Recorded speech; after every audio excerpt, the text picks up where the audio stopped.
नमस्कार मित्रों, स्वागत है आपका भारत के संवैधानिक विकास पार्ट 2 के इस नए वीडियो में। हालांकि अगर आपने इसका पार्ट 1 नहीं देखा है तो जरूर देखें, जिसमें हमने आपको भारत के संवैधानिक विकास के ऐतिहासिक पहलू यानी हिस्टोरिकल एस्पेक्ट के बारे में समझाया है कि कैसे ईस्ट इंडिया कंपनी के माध्यम से अंग्रेज पहली बार व्यापार करने के उद्देश्य से भारत आते हैं, लेकिन भारत की परिस्थितियों का फायदा उठाते हुए यह कंपनी भारतीय राजनीति में इंटरफेयर करना शुरू कर देती है, हस्तक्षेप करना शुरू कर देती है और भारत के विरुद्ध कंपनी द्वारा पहला प्रारंभिक युद्ध लड़ा जाता है 1757 में पलासी का युद्ध तथा 1764 में बक्सर का युद्ध। हालांकि 1757 का पलासी का युद्ध कंपनी धोखे से जीतती है, लेकिन पलासी व बक्सर दोनों ही युद्धों में ईस्ट इंडिया कंपनी की जीत होती है और 1765 में कंपनी को बंगाल, बिहार और उड़ीसा से कर वसूलने का अधिकार मिल गया। अब कंपनी केवल व्यापारिक कंपनी नहीं रही, बल्कि भारत में एक प्रशासक के तौर पर कार्य करने लगती है, भारत में अपना शासन चलाने लगती है। और 1765 से 1772 द्वैत शासन के दौरान कंपनी द्वारा भारत में भ्रष्टाचार, भारतीयों से उपहार स्वरूप रिश्वत लेना व भारत से बड़ी मात्रा में धन की लूट तथा इसके माध्यम से कंपनी केवल भारत ही नहीं बल्कि ब्रिटेन की राजनीति को ही प्रभावित करने लगी। इसलिए ब्रिटिश सरकार द्वारा भारत में कंपनी पर लगाम लगाने के लिए ब्रिटेन की संसद से 1773 में रेगुलेटिंग एक्ट पारित किया जाता है और यहीं से शुरुआत होती है भारत के संवैधानिक विकास की। इस वीडियो में हम लोग टॉपिक के साथ साथ यूपीएससी, एसएससी व अन्य कॉम्पिटिटिव एग्जाम में पूछे गए प्रश्नों की भी चर्चा करेंगे।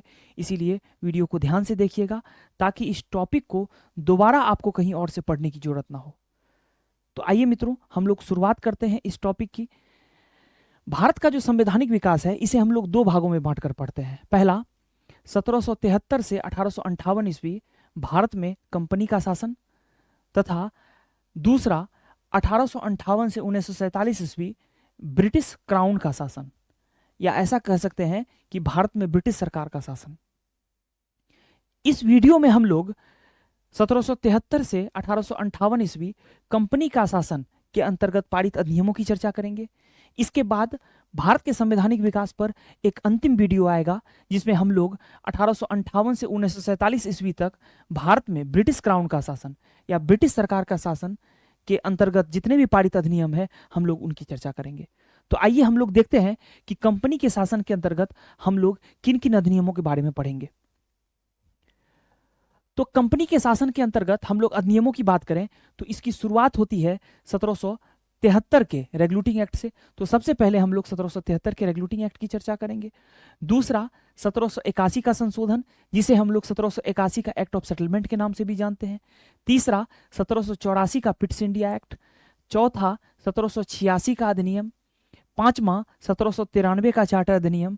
छठा 1813 का चार्टर अधिनियम।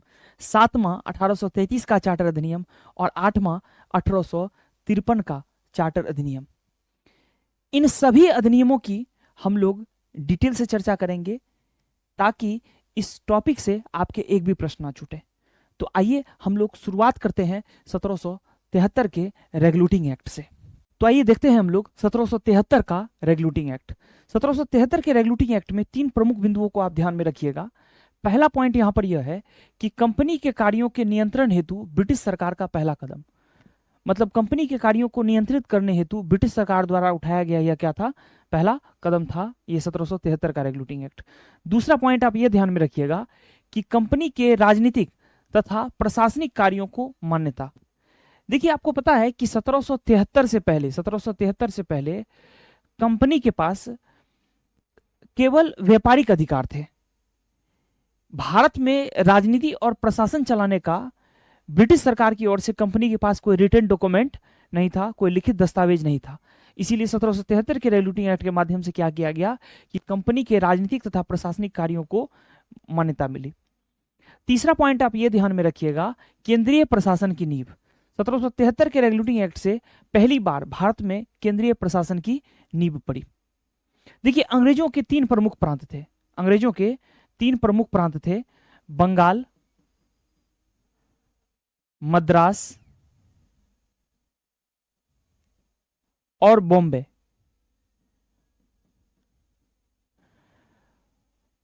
अभी मुंबई कहा जाता है लेकिन पहले बॉम्बे कहा जाता था। तीनों के अलग अलग गवर्नर थे, तीनों के क्या थे, अलग अलग गवर्नर थे। बंगाल के अलग गवर्नर, मद्रास के अलग गवर्नर और बॉम्बे के अलग गवर्नर। 1773 के रेगुलेटिंग एक्ट के माध्यम से क्या किया गया कि केंद्रीय प्रशासन की नींव रखी गई और बंगाल के जो गवर्नर थे उन्हें गवर्नर जनरल बना दिया गया, उन्हें गवर्नर जनरल बना दिया गया। और बंगाल के जो पहले गवर्नर जनरल थे, ध्यान रखिएगा इनका नाम आप लोग, इनका नाम था Lord Warren Hastings. Lord Warren Hasting, Lord Warren Hasting को गवर्नर से गवर्नर जनरल बना दिया गया और मद्रास और बॉम्बे को बंगाल के अधीन कर दिया गया। ये किसके अंदर आ गए, बंगाल के अंदर आ गए। आप कुछ ऐसे समझ सकते हैं कि पहले 3 राज्य थे, अब 3 राज्य में से एक को क्या किया, केंद्र बना दिया गया। और यहीं से शुरुआत होती है केंद्रीय प्रशासन के नींव की। और ऑलरेडी है कि जब ये गवर्नर से गवर्नर जनरल बने लॉर्ड वॉरेन हेस्टिंग, तो इनकी शक्तियों में क्या हुई, वृद्धि हुई। तो आइए हम लोग देखते हैं 1773 के रेगुलेटिंग एक्ट की कुछ विशेषताओं को। 1773 के रेगुलेटिंग एक्ट की विशेषताओं की बात करें तो इसका देखिए पहला पॉइंट ही है कि बंगाल के गवर्नर को गवर्नर जनरल बना दिया गया। बंगाल के गवर्नर को गवर्नर जनरल बना दिया गया और जो प्रथम गवर्नर जनरल थे उनका क्या नाम था, लॉर्ड वॉरेन हेस्टिंग। ये जो गवर्नर जनरल है इनका जो कार्यकाल था 1773 से लेकर 1785 ईस्वी तक ये क्या रहे, गवर्नर जनरल रहे। दूसरा पॉइंट भी मैंने आपको समझा दिया है कि मद्रास और बॉम्बे के गवर्नर गवर्नर जनरल के अधीन हो गए। अभी मैंने आपको समझाया कि जो मद्रास और बॉम्बे के गवर्नर थे उसको बंगाल के गवर्नर जनरल के अधीन कर दिया गया और यहीं से केंद्रीय प्रशासन की नींव की शुरुआत होती है। और तीसरा कंटेंट भी आप ध्यान में रखिएगा कि वॉरेन हेस्टिंग यानी लॉर्ड वॉरेन हेस्टिंग जो गवर्नर जनरल थे, तो गवर्नर जनरल की सहायता के लिए 4 सदस्यीय कार्यकारी परिषद का गठन किया गया। मतलब 4 सदस्य इनको दिए गए इनकी सहायता के लिए। और इन 4 सदस्यों के नाम भी आप याद रख सकते हैं। इन 4 सदस्यों के नाम है क्लेबरिंग, मानसन, बरबेल और फिलिप फ्रांसीसी, है ना। फिर मैं एक बार रिपीट कर देता हूं, क्लेबरिंग, मानसन, बरबेल और फिलिप फ्रांसीसी। हालांकि इनका जो नाम है बहुत ही लंबा चौड़ा है। जैसे अगर आप क्लेबरिंग का नाम देखेंगे तो लेफ्टिनेंट जनरल जॉन क्लेबरिंग, है ना, कर्नल जॉर्ज मानसन, तो बहुत लंबा चौड़ा नाम है। इतना लंबा चौड़ा नाम याद नहीं रखना है आपको, सिर्फ आप नाम ये याद रखिएगा, क्लेबरिंग, मानसन, बरबेल और फिलिप फ्रांसीसी। 4 सदस्य इनको दिए गए। और इन सदस्यों का जो कार्यकाल था, इनका जो कार्यकाल था 5 वर्षों का कार्यकाल। कार्यकाल को इंग्लिश में क्या कहते हैं, टेन्योर कहते हैं। तो 5 वर्षों का कार्यकाल या टेन्योर क्या किया गया, तय किया गया। अब यहाँ एक चीज आप और ध्यान में रखिएगा कि एक गवर्नर जनरल हो गए और 4 ये क्या हो गए, सदस्य हो गए। तो टोटल संख्या कितनी हो गई इनकी, 5 हो गई। अब इसमें क्या होता था कि इसमें बहुमत के आधार पर निर्णय लिया जाता था। मान लीजिए कि अगर किसी निर्णय को लेकर 5 में से 2 व्यक्ति एक तरफ हो जाएं और 3 व्यक्ति एक तरफ हो जाएं, तो निर्णय 3 के आधार पर लिया जाता था, यानी बहुमत के आधार पर लिया जाता था।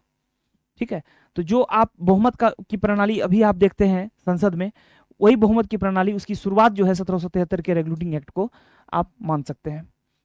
अब यहां पर एक अगला महत्वपूर्ण जो बिंदु है वो आप ध्यान में रखिएगा, जो लगातार एग्जाम में पूछे जाते हैं कि 1773 के रेगुलेटिंग एक्ट के द्वारा ही 1774 में कलकत्ता में उच्चतम न्यायालय या सुप्रीम कोर्ट की स्थापना हुई। पहली बार भारत में सुप्रीम कोर्ट की स्थापना होती है 1774 ईस्वी में। ठीक है, और किस अधिनियम के तहत, तो 1773 के रेगुलेटिंग एक्ट के अंतर्गत 1774 में सुप्रीम कोर्ट की भारत में क्या होती है, स्थापना होती है। और कितने जज की नियुक्ति की गई, तो टोटल जो जजों की संख्या थी वो कितनी थी, 4 थी। 4 जजों की नियुक्ति की गई, जिसमें से एक जो थे क्या थे, मुख्य न्यायाधीश थे, और 3 क्या थे, अन्य न्यायाधीश थे। एक मुख्य न्यायाधीश जो थे उनका नाम क्या था, एलिजा इम्पे, और जो 3 अन्य न्यायाधीश थे उनका नाम भी आप याद रख सकते हैं, जॉन हाइड, रॉबर्ट चैम्बर्स और स्टीफन लिमेस्टर। एक सवाल आपके मन में और भी आ सकता है कि अभी वर्तमान में जो सुप्रीम कोर्ट में है, वर्तमान में सुप्रीम कोर्ट में जजों की संख्या कितनी है, तो ये भी आप ध्यान में रखिएगा कि वर्तमान में सुप्रीम कोर्ट में न्यायाधीशों की कुल संख्या कितनी है, 34 है। अभी वर्तमान में सुप्रीम कोर्ट में कितने जज हैं, तो टोटल जो है 34 जज हैं, जिसमें 1 है मुख्य न्यायाधीश और 33 हैं अन्य न्यायाधीश। अभी मुख्य न्यायाधीश कौन है, जिसको चीफ जस्टिस ऑफ इंडिया भी कहा जाता है, तो वर्तमान में भारत के मुख्य न्यायाधीश हैं न्यायमूर्ति सूर्यकांत। न्यायमूर्ति सूर्यकांत जी क्या है, चीफ जस्टिस ऑफ इंडिया है, भारत के मुख्य न्यायाधीश हैं, और ये 53वें मुख्य न्यायाधीश हैं। ये क्या है, 53वें मुख्य न्यायाधीश है। आप लोग कमेंट सेक्शन में हमें बताइएगा कि जब देश हमारा आजाद हुआ था उस समय में सुप्रीम कोर्ट में जजों की संख्या कितनी थी। कमेंट में ये चीज जरूर बताइएगा आप लोग। आइए हम लोग देखते हैं 1773 के रेगुलेटिंग एक्ट की कुछ अन्य प्रमुख विशेषताओं को। देखिए 1773 के रेगुलेटिंग एक्ट की कुछ अन्य प्रमुख विशेषताओं को देखें तो इसका पहला पॉइंट है कि कंपनी के कर्मचारियों के निजी व्यापार करने तथा भारतीय लोगों से उपहार व रिश्वत लेना प्रतिबंधित कर दिया। देखिए 1773 से पहले क्या होता था कि ये कंपनी के जो कर्मचारी हैं वो अपना निजी व्यापार करते थे, जिस वजह से कंपनी जो है घाटे में जा रही थी, तो इस पर बैन लगाया गया। और दूसरा, ये भारतीयों से उपहार स्वरूप रिश्वत लेते थे, तो कंपनी बहुत ज्यादा भ्रष्ट भी हो चुकी थी। तो इन सब चीजों पर 1773 के रेगुलेटिंग एक्ट के माध्यम से रोक लगाया गया। अगला कंटेंट हम लोग देखेंगे कोर्ट ऑफ डायरेक्टर के बारे में, सीओडी। सीओडी का मतलब क्या होता है, court of director. Court of director, तो देखिए कोर्ट ऑफ डायरेक्टर करते क्या थे, हिंदी में इसे क्या कहते हैं, निदेशक मंडल। तो कोर्ट ऑफ डायरेक्टर सीओडी या निदेशक मंडल के बारे में।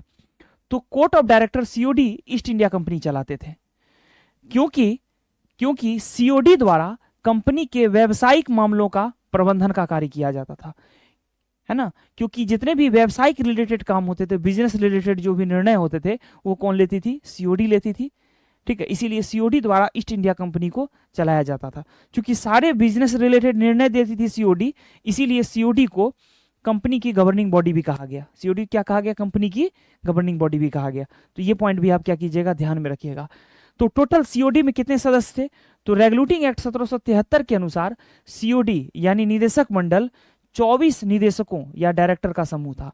इसमें 24 सदस्य थे। टोटल कितने सदस्य थे, 24 सदस्य मिलकर क्या करते थे, सीओडी के 24 सदस्य मिलकर ईस्ट इंडिया कंपनी को चलाते थे।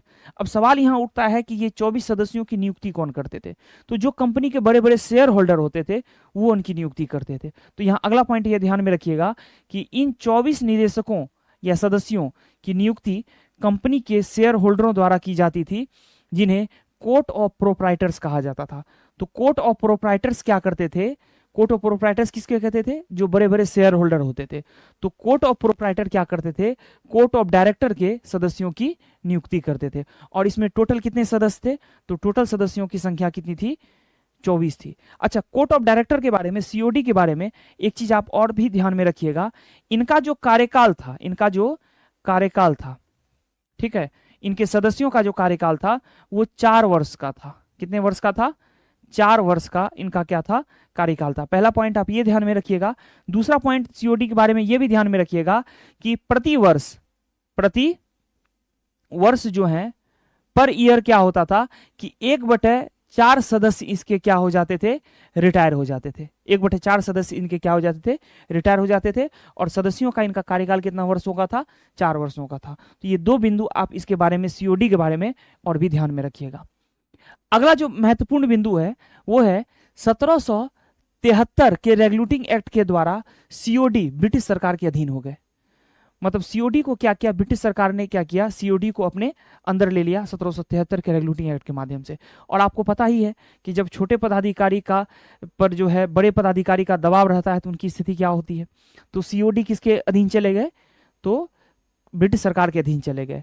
अब यहां क्या हो गया, यानी ब्रिटिश सरकार सीओडी के माध्यम से कंपनी पर सशक्त या मजबूत नियंत्रण हो गया। तो ब्रिटिश सरकार का जो है मजबूत नियंत्रण हो गया किस पर, ईस्ट इंडिया कंपनी पर, सीओडी के माध्यम से। अगला कंटेंट आप ये ध्यान में रखिएगा कि अब सीओडी चूंकि ईस्ट इंडिया कंपनी के को जो चलाते थे, जो सीओडी, वो किसके अंदर आ गए, वो ब्रिटिश सरकार के अधीन आ गए। तो ब्रिटिश सरकार को ये क्या करते, तथा सीओडी क्या किया कि सीओडी द्वारा ब्रिटिश सरकार को राजस्व का मतलब क्या होता है, सोर्स ऑफ इनकम। ठीक है, कंपनी का सोर्स ऑफ इनकम क्या है, नागरिक तथा सैन्य मामलों की जानकारी देना अनिवार्य कर दिया। कि भारत में ये कोई भी मामले होंगे, चाहे नागरिक संबंधित मामले हो, चाहे सैनिक संबंधित मामले हो, चाहे कंपनी का सोर्स ऑफ इनकम क्या है, इसकी जानकारी सीओडी किसको देंगे, तो सीओडी इसकी जानकारी ब्रिटिश सरकार को देंगे। तो आइए हम लोग अगले अधिनियम की बात करते हैं। तो आइए आगे देखते हैं हम लोग 1781 का संशोधन अधिनियम। इसका पहला बिंदु आप यह ध्यान में रखिएगा कि इस अधिनियम को एक्ट ऑफ सेटलमेंट या बंदोबस्त कानून के नाम से भी जाना जाता है। तो क्या ध्यान में रखना है आपको कि 1781 का जो संशोधन अधिनियम है, इसे हम लोग एक्ट ऑफ सेटलमेंट भी कहते हैं या इसे हम लोग बंदोबस्त कानून के नाम से भी जानते हैं। ठीक है, अगला पॉइंट आप यह ध्यान में रखिएगा कि यह अधिनियम 1773 के रेगुलेटिंग एक्ट की कमियों को दूर करने के लिए लाया गया था। 1773 के रेगुलेटिंग एक्ट में कुछ कमियां रह गई थी, उन कमियों को दूर करने के लिए 1781 का संशोधन अधिनियम लाया गया था। तो क्या कमियां रह गई थी? तो मैंने आपको बताया था कि 1773 के रेगुलेटिंग एक्ट के अंतर्गत ही 1774 में कलकत्ता में सुप्रीम कोर्ट की स्थापना हुई थी। लेकिन सुप्रीम कोर्ट की क्या शक्तियां होंगी, उनके क्या क्षेत्राधिकार होंगे, इसको सही से डिफाइन नहीं किया गया था, तय नहीं किया गया था। तो आइए हम लोग देखते हैं कि इसमें क्या क्या सुधार किए गए।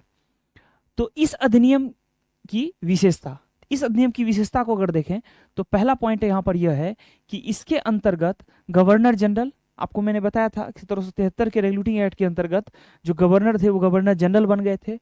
गवर्नर जनरल परिषद और 4 सदस्य इनको सहयोग के लिए दिए गए थे, जिन्हें गवर्नर जनरल परिषद कहा गया। तथा कंपनी के सेवकों को सर्वोच्च न्यायालय सुप्रीम कोर्ट के क्षेत्राधिकार से बाहर किया गया। हुआ क्या था, 1773 के रेगुलेटिंग एक्ट में जब सुप्रीम कोर्ट की स्थापना हुई थी तो सुप्रीम कोर्ट का बहुत ही ज्यादा हस्तक्षेप था गवर्नर जनरल परिषद में, या जो भी कंपनी के अधिकारी कर्मचारी होते थे उसको लेकर। तो कंपनी के जो अधिकारी कर्मचारी हैं वो ठीक से अपना काम नहीं कर पा रहे थे। इसलिए ब्रिटिश सरकार ने क्या किया कि कहा कि सुप्रीम कोर्ट जो है अब कंपनी के अधिकारी कर्मचारी या गवर्नर जनरल या उनकी परिषद की सुनवाई नहीं करेंगे, तो इनके क्षेत्राधिकार से बाहर कर दिया गया। अगला कंटेंट आप यह ध्यान में रखिएगा कि केवल ये जो सुनवाई करेंगे तो केवल कलकत्ता के सभी निवासियों को सर्वोच्च न्यायालय या सुप्रीम कोर्ट के क्षेत्राधिकार के अधीन किया गया। मतलब सुप्रीम कोर्ट सिर्फ बंगाल के या कलकत्ता के निवासियों की सुनवाई करेंगे, न कि जो भी अधिकारी कर्मचारी होंगे कंपनी के उनकी। अगला पॉइंट यहां यह ध्यान में रखिएगा कि इसके अंतर्गत सर्वोच्च न्यायालय सुप्रीम कोर्ट हिंदुओं और मुसलमानों के मामले की सुनवाई उनके निजी कानून का मतलब क्या होता है, पर्सनल लॉ के आधार पर करेंगे। ठीक है, हुआ क्या था कि जब सुप्रीम कोर्ट की स्थापना हुई थी तो सुप्रीम कोर्ट क्या करती थी कि जो भी ब्रिटिश कानून थे, ब्रिटिश कानून के आधार पर जो है कलकत्ता के निवासियों को वो जजमेंट देती थी, निर्णय देती थी। लेकिन 1781 के संशोधन अधिनियम ये तय किया गया कि अब उनके रीति रिवाज के आधार पर जो है उनको निर्णय दिया जाएगा, ना कि ब्रिटिश कानून के आधार पर। तो इसी को जो है सुप्रीम कोर्ट को फॉलो करना था। अगला यहां पर पॉइंट है कि इसके तहत राजस्व वसूलने संबंधी मामले को भी सुप्रीम कोर्ट, सर्वोच्च न्यायालय या सुप्रीम कोर्ट के क्षेत्राधिकार से मुक्त किया गया। मतलब सुप्रीम कोर्ट जो राजस्व है, मतलब कंपनी के जो आय के स्रोत हैं, सोर्स ऑफ इनकम है, और राजस्व की जो वसूली होती थी, उनके मामले को आप सुप्रीम कोर्ट नहीं देखेगी, बल्कि उनके मामले को आप कौन देखेगी, तो उनके मामले को देखेगी गवर्नर जनरल परिषद। तो इसीलिए आप यहाँ पे देख सकते हैं कि तथा राजस्व संबंधी मामले अब गवर्नर जनरल परिषद के अधीन हो गए, मतलब उनके अधीन कर दिया गया। गवर्नर जनरल परिषद आप क्या करेंगे, राजस्व और राजस्व संबंधी मामले को देखेंगे। चलिए हम लोग आगे देखते हैं इस अधिनियम में। ठीक है, 1781 के संशोधन अधिनियम की अन्य प्रमुख विशेषताओं को, इसके अन्य प्रमुख विशेषताओं को अगर हम लोग देखें तो पहला पॉइंट इसमें यह ध्यान में रखिएगा कि प्रांतीय न्यायालयों की अपील अब गवर्नर जनरल परिषद में की जाएगी, ना कि सर्वोच्च न्यायालय में। अभी आप क्या देखते हैं, अभी जैसे मान लीजिए कि कोई व्यक्ति अगर हाईकोर्ट गया तो हाईकोर्ट में सुनवाई हुई, तो इससे अगर वो सहमत नहीं है तो वो कहाँ जा सकता है बताइए, सुप्रीम कोर्ट जा सकता है। ठीक है, सर्वोच्च न्यायालय है वो। लेकिन यहां पर क्या किया गया कि अगर हाईकोर्ट में, मतलब प्रांतीय न्यायालयों में अगर आपको न्याय नहीं मिला तो आप जो है सुप्रीम कोर्ट नहीं जा सकते हैं। अब आप कहां चले जाएंगे, तो अब आप चले जाएंगे कहां पर, तो गवर्नर जनरल परिषद के पास। और गवर्नर जनरल परिषद क्या करेगी, इसकी सुनवाई करेगी। तो यहां पर देख रहे हैं कि गवर्नर जनरल परिषद की शक्तियों में क्या किया जा रहा है, वृद्धि किया जा रहा है, और सुप्रीम कोर्ट की जो शक्ति है इसमें क्या किया जा रहा है, थोड़ी कमी लाई जा रही है। तो कहने का मतलब यहां ये हो गया कि अपील की अंतिम अदालत, जो लास्ट कोर्ट होंगे, अंतिम अदालत होंगे, अब गवर्नर जनरल परिषद होगी, ना कि सुप्रीम कोर्ट होगा, ना कि सर्वोच्च न्यायालय होगा। अगला यह बिंदु भी आप ध्यान में रखिएगा कि इसने क्या किया, इस संशोधन अधिनियम ने क्या किया कि गवर्नर जनरल परिषद को प्रांतीय न्यायालय, जो प्रांतीय न्यायालय है, ठीक है ना, प्रोविंशियल कोर्ट है, और प्रांतीय परिषद हैं, प्रोविंशियल काउंसिल्स हैं, परिषद हैं, के लिए नियम विनियम यानी रूल रेगुलेशन बनाने का अधिकार दिया। कि जो गवर्नर जनरल परिषद हैं वो प्रांतीय न्यायालयों और प्रांतीय जो परिषद होंगे उनके लिए क्या बनाएंगे, ये नियम विनियम बनाएंगे, मतलब रूल रेगुलेशन बनाएंगे। तो ये भी चीज आप क्या कीजिएगा, ध्यान में रख लीजिएगा। तो अंततः हुआ क्या, तो नोट में अगर हम देखें तो नोट में दो बातों को आप ध्यान में रखिएगा। पहला यहाँ पर कि सर्वोच्च न्यायालय सुप्रीम कोर्ट की तुलना में गवर्नर जनरल परिषद की शक्तियों में वृद्धि, कि गवर्नर जनरल की शक्तियों में यहाँ पर वृद्धि की जा रही है और सुप्रीम कोर्ट की जो शक्ति है वहां कहीं ना कहीं कमी लाई जा रही है। ठीक है, तो ये चीज देखना है आपको। अगला कंटेंट यहाँ पर यह है कि इस संशोधन अधिनियम ने गवर्नर जनरल परिषद, गवर्नर जनरल परिषद एक तरह से क्या थी, कार्यपालिका थी, भारत में सरकार की तरह काम कर रही थी ये गवर्नर जनरल परिषद, वह सर्वोच्च न्यायालय जो न्यायपालिका थी के कार्यों को पृथक व अलग करने में महत्वपूर्ण भूमिका निभाई। ये इन्होंने क्या किया, डिफाइन कर दिया कि गवर्नर जनरल परिषद के क्या कार्य होंगे और जो उच्चतम न्यायालय है, जो सुप्रीम कोर्ट है, उनके क्या कार्य होंगे, इन दोनों को क्या किया, अलग अलग कर दिया। लेकिन हुआ क्या, हालांकि 1781 के अधिनियम ने 1773 के रेगुलेटिंग एक्ट की कमियों को पूरी तरह से समाप्त नहीं किया, लेकिन फिर भी अभी 1773 के रेगुलेटिंग एक्ट में कुछ कमियां रह गई हैं और इन कमियों को दूर करने के लिए ब्रिटिश सरकार द्वारा आगे एक और संशोधन लाया जाएगा जो है 1784 का पिट्स इंडिया एक्ट। तो आइए हम लोग बात करते हैं 1784 के पिट्स इंडिया एक्ट की। तो आइए देखते हैं हम लोग 1784 का पिट्स इंडिया एक्ट। इसका पहला पॉइंट आप यह ध्यान में रखिएगा कि यह अधिनियम 1773 के रेगुलेटिंग एक्ट की कमियों या दोषों को दूर करने के लिए लाया गया था। तो देखिए 1773 के रेगुलेटिंग एक्ट में कुछ कमियां और भी रह गई थी, उन कमियों व दोषों को दूर करने के लिए 1784 का पिट्स इंडिया एक्ट लाया गया था। अगला पॉइंट आप यह ध्यान में रखिएगा कि इस एक्ट का नाम ब्रिटेन के प्रधानमंत्री विलियम पिट के नाम पर रखा गया था।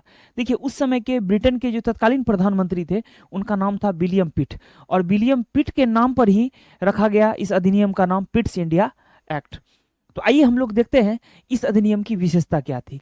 तो इस अधिनियम की विशेषता को देखें तो इसका पहला पॉइंट आप यह ध्यान में रखिएगा कि नए निकाय, निकाय का मतलब क्या होता है, संस्था, मतलब नई संस्था बोर्ड ऑफ कंट्रोल बीओसी का क्या हुआ, यहाँ पर गठन किया गया।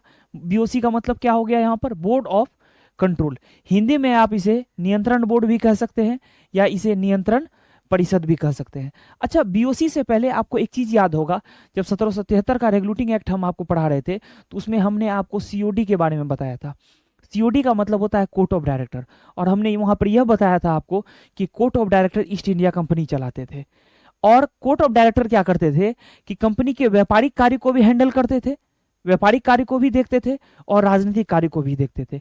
लेकिन 1784 के पिट्स इंडिया एक्ट में क्या किया गया कि एक नए निकाय का गठन किया गया बीओसी का, और कहा गया कि अब जो राजनीतिक या प्रशासनिक काम है वो कौन देखेंगे, बीओसी देखेंगे, और जो सीओडी है वो सिर्फ व्यापारिक कार्य को देखेगी।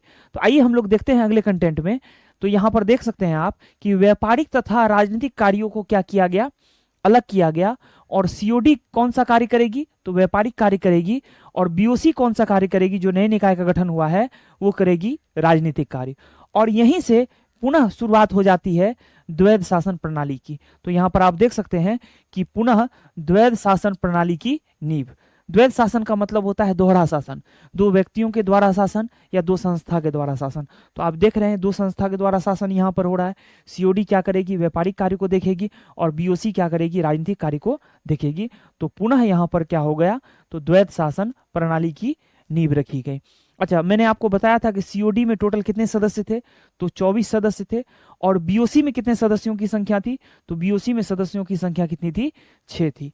तो आइए हम लोग देखते हैं कि बीओसी में जो 6 सदस्य थे, ये 6 सदस्य कौन कौन थे।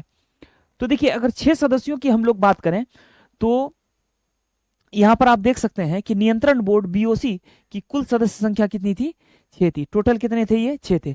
तो एक इसमें थे वित्त मंत्री, और एक थे इसमें क्या, राज्य सचिव, और 4 थे प्रिवी काउंसिल के सदस्य। 4 जो है प्रिवी काउंसिल से थे। ये प्रिवी काउंसिल क्या थी, तो ब्रिटेन के जो एक्सपर्ट पॉलिटिशियन होते थे ना, मतलब कि राजनीति में विशेषज्ञ अगर कह लीजिए, राजनीतिक विशेषज्ञ कह लीजिए, या जो हायर पॉलिटिशियन होते थे वो इनके सदस्य होते थे। और इनकी नियुक्ति किनके द्वारा होती थी, क्राउन, ब्रिटेन के राजा या रानी जो होते थे, तो क्राउन के द्वारा इन्हें मनोनीत किया जाता था। ठीक है, तो ये ध्यान में रखना है। तो टोटल कितने सदस्य थे बीओसी में? तो 6 सदस्य थे। अगला पॉइंट आप यह ध्यान में रखिएगा कि बीओसी के पास भारत में नागरिक, सेना तथा राजस्व से जुड़े मामले का अधीक्षण एवं नियंत्रण करने की क्या दी गई?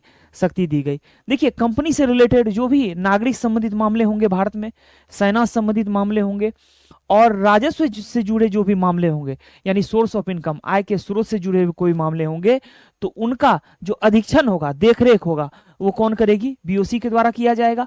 और उनका नियंत्रण भी किसके द्वारा किया जाएगा? बीओसी के द्वारा किया जाएगा। तो ये पॉइंट आप ध्यान में रखिएगा। अगला पॉइंट यहां पर यह है कि बीओसी को बंगाल के गवर्नर जनरल, बॉम्बे व मद्रास के गवर्नर तथा कंपनी के सेवकों या कर्मचारियों को चुनने का अधिकार। ठीक है, तो यहां पर आप एक चीज देख सकते हैं कि बीओसी क्या करेगी कि बंगाल के गवर्नर जनरल को आप कौन चुनेगी? बीओसी चुनेगी।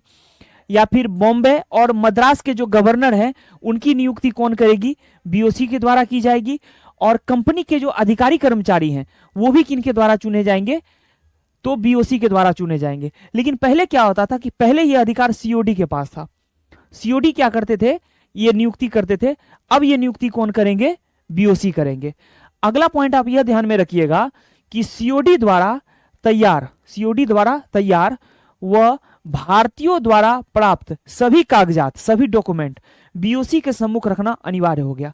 तो कहने का मतलब है कि सीओडी कोई भी डिसीजन लेती है या कोई भी डॉक्यूमेंट अगर तैयार करती है, कागजात तैयार करती है, या भारतीयों द्वारा उन्हें कोई कागजात प्राप्त होता है या डॉक्यूमेंट प्राप्त होता है, तो सीओडी ये जो डॉक्यूमेंट है वो किसके आगे रखेगी? तो बीओसी के सम्मुख रखेगी। किसके सम्मुख रखेगी? बीओसी के सम्मुख रखेगी। और बीओसी उसकी क्या करती है? तो जांच करेगी। ठीक है, तो आइए हम लोग देखते हैं जो आपका 1784 का पिट्स इंडिया एक्ट है उसके कुछ अन्य प्रमुख बिंदु को भी हम लोग देख लेते हैं। तो 1784 के पिट्स इंडिया एक्ट के कुछ अन्य प्रमुख बिंदु की बात करें तो इसके कुछ बिंदु को आप और भी ध्यान में रखिएगा, जिसमें ये वाला कंटेंट, पहला कंटेंट है कि अंग्रेज अधिकारियों पर मुकदमा चलाने के लिए इंग्लैंड में कोर्ट की स्थापना। तो देखिए, कंपनी में कोई भी अधिकारी अगर भ्रष्टाचार करेंगे या करप्शन करेंगे तो उन पर जो मुकदमा है वो कहां चलेगा? इंग्लैंड में चलेगा। तो इंग्लैंड में उनके लिए एक कोर्ट की स्थापना की गई पिट्स इंडिया एक्ट के तहत। अगला कंटेंट आप यह ध्यान में रखिएगा कि इसके अंतर्गत कंपनी के कार्यों तथा प्रशासन पर ब्रिटिश सरकार का क्या हो गया? पूर्ण नियंत्रण हो गया। क्योंकि आपको पता है कि पहले सारा काम सीओडी संभालती थी, लेकिन अब सरकार की ओर से जो राजनीतिक काम है वो कौन संभालेगी? बताइए, बीओसी संभालेगी। तो नियंत्रण तो ऑब्वियसली है कि नियंत्रण इनका क्या हो गया? जो ईस्ट इंडिया कंपनी है उस पर मजबूत नियंत्रण हो गया ब्रिटिश सरकार का। अगला पॉइंट आप यह ध्यान में रखिएगा कि कंपनी के अधीन भारतीय क्षेत्रों को सर्वप्रथम ब्रिटिश आधिपत्य का क्षेत्र कहा गया। तो कहा गया कि कंपनी के द्वारा जीते गए जो भी क्षेत्र है अब वो ब्रिटिश टेरिटरी कहे जाएंगे या ब्रिटिश है ना के क्षेत्र कहे जाएंगे। तो ये चीज ध्यान में रखिएगा, ब्रिटिश क्षेत्र कहा जाएगा। पहली बार यहां पर ये चीज कहां कहा गया? तो पिट्स इंडिया एक्ट के अंतर्गत कहा गया। अगला पॉइंट यह ध्यान में रखिए आप कि गवर्नर जनरल परिषद में सदस्यों की कुल संख्या 4 से घटाकर 3 कर दी गई। मैंने आपको बताया था कि 1773 के रेगुलेटिंग एक्ट के तहत क्या हुआ था कि बंगाल के गवर्नर को बंगाल का गवर्नर जनरल बना दिया गया था और 4 सदस्य उनको दिए गए थे उनकी सहायता के लिए, जिसे गवर्नर जनरल परिषद कहा गया। तो अब जो वो 4 सदस्य थे ना, उस 4 सदस्य की संख्या को घटाकर 3 कर दिया गया और कहा कि 3 कौन कौन सदस्य होंगे ये?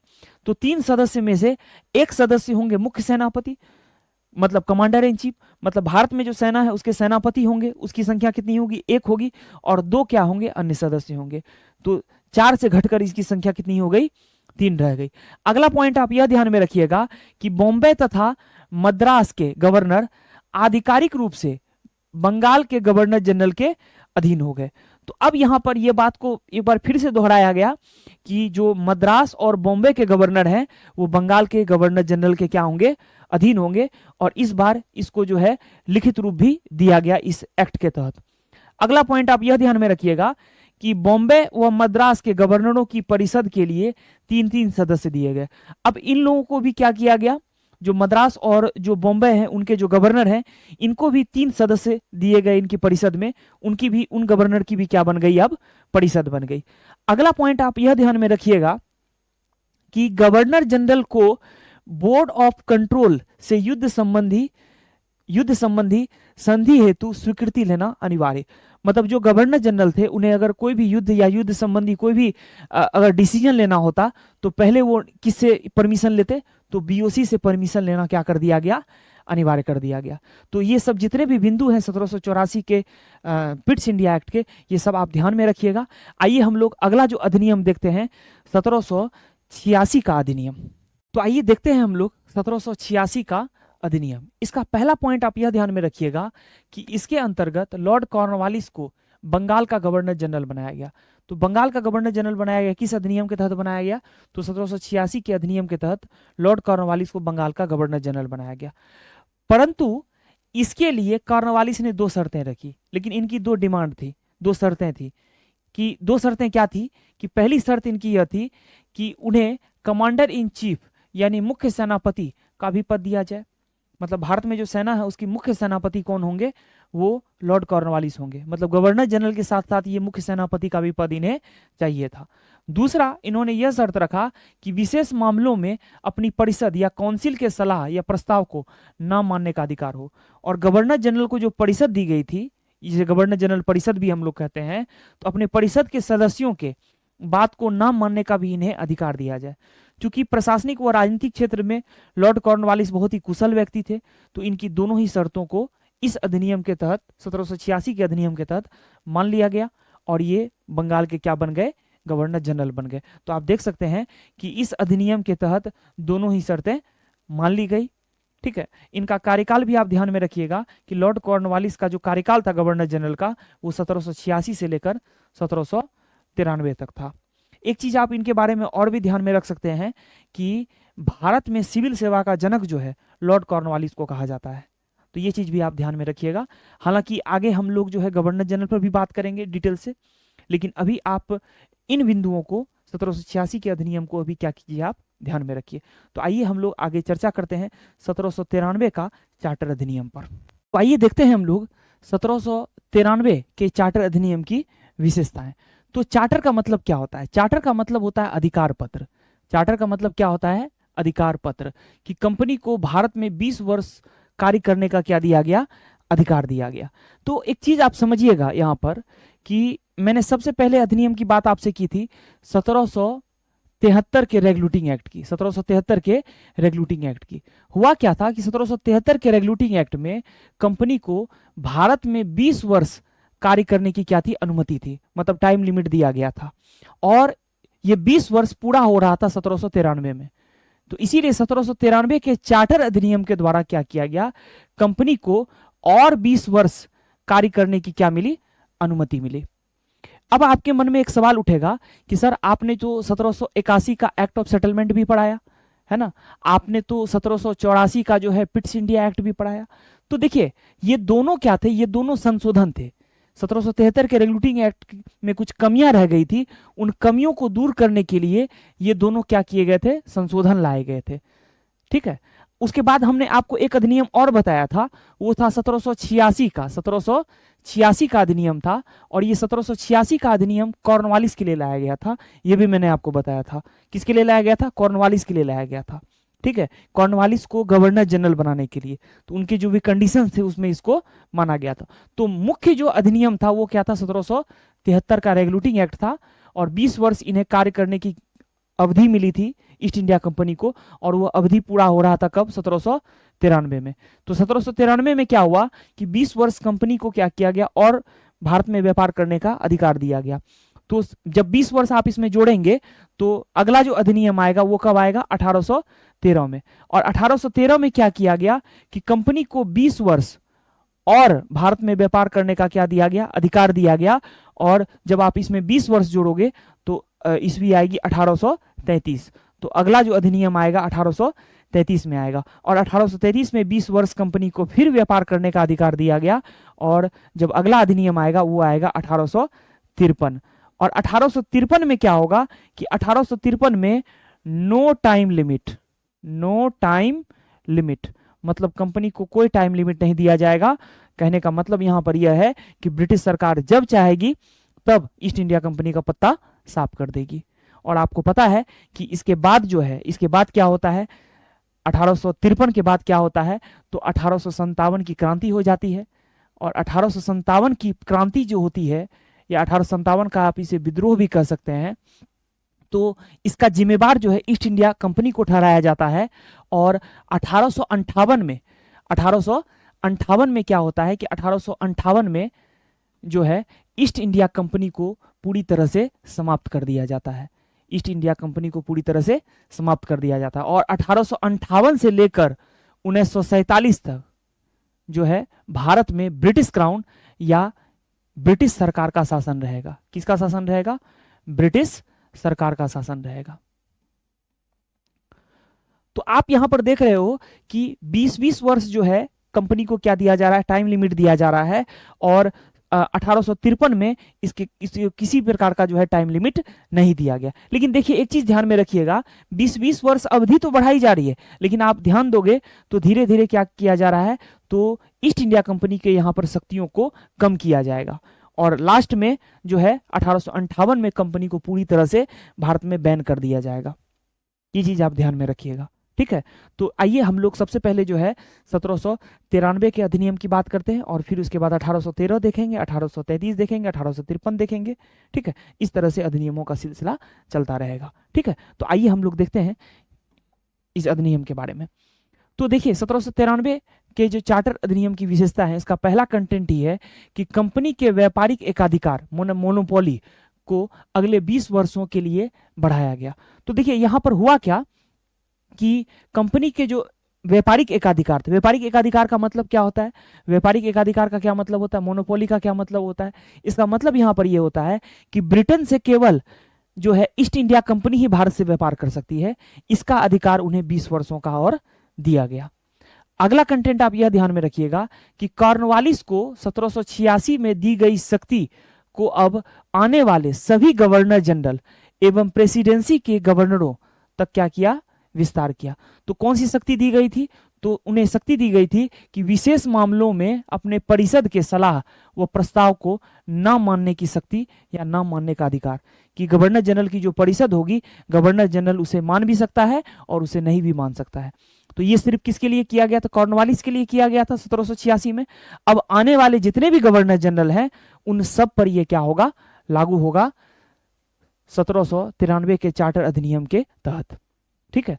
अगला कंटेंट यह देखिएगा, अगला कंटेंट है कि इसके तहत मुख्य सेनापति यानी कमांडर इन चीफ के गवर्नर जनरल परिषद के सदस्य होने की अनिवार्यता समाप्त कर दी। जब मैंने आपको 1784 का पिट्स इंडिया एक्ट बताया था, तो उसमें मैंने बताया था कि जो गवर्नर जनरल परिषद में 4 सदस्य दिए गए थे रेगुलेटिंग एक्ट में, उसको घटाकर 3 कर दिया गया।